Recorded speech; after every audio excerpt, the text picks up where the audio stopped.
Christmas అనేది నేను enjoy చేయాలి, నేను నా ఇంటిని మార్చుకోవాలి, వస్త్రాలు తెచ్చుకోవాలి, చక్కటి భోజనము తినాలి, చక్కగా గంతులు వేయాలి అంటే నీ హృదయ ఆలోచనలు ఆశలను నెరవేర్చుకోవడం.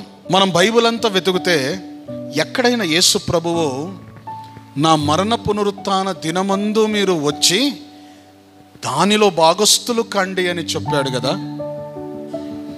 ఎప్పుడైనా నేను పుట్టిన దినముందు వచ్చి నా పుట్టిన దినమును నీవు ఆచరించి దాని యందు భాగస్థులు కమ్మని ఒక్క వచనం ఎక్కడైనా ఉందా బైబిల్లో? చెప్పండి. క్రైస్తవులు ఒక్కరోజు పండుగ చేసుకొని సంతోషించేవారు కాదు. క్రైస్తవులు ప్రతిరోజు పండుగ చేయొచ్చు సంతోషించేవారు నిజమైన క్రైస్తవులు. హల్లెలూయా. అప్పుడు అన్యుడు నిన్ను చూస్తాడు, అప్పుడు నమ్మని వాడు నిన్ను చూస్తాడు.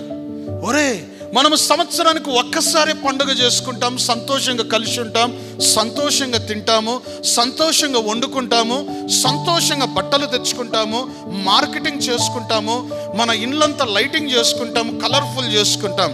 వీళ్ళేంద్రా క్రైస్తవులు, యేసు ప్రభువుని నమ్మిన వారు ప్రతిరోజు వీళ్ళ ఇంట్లో అదే పండుగ, ప్రతిరోజు సంతోషించేవారు ఉన్నారు, ప్రతిరోజు ఆనందిస్తున్నారే, అందరూ కలిసి సంతోషిస్తున్నారే, కలిసి దేవుని మహిమపరుస్తున్నారే, కలిసి దేవుని ఘనపరుస్తున్నారే అని ఒక అన్యుడు మనల్ని చూసి నేర్చుకోవాలి.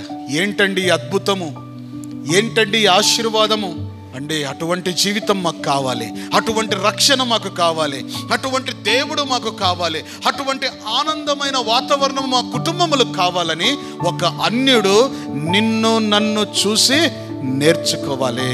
పరలోకంలో సంతోషం ఎప్పుడుంటుంది?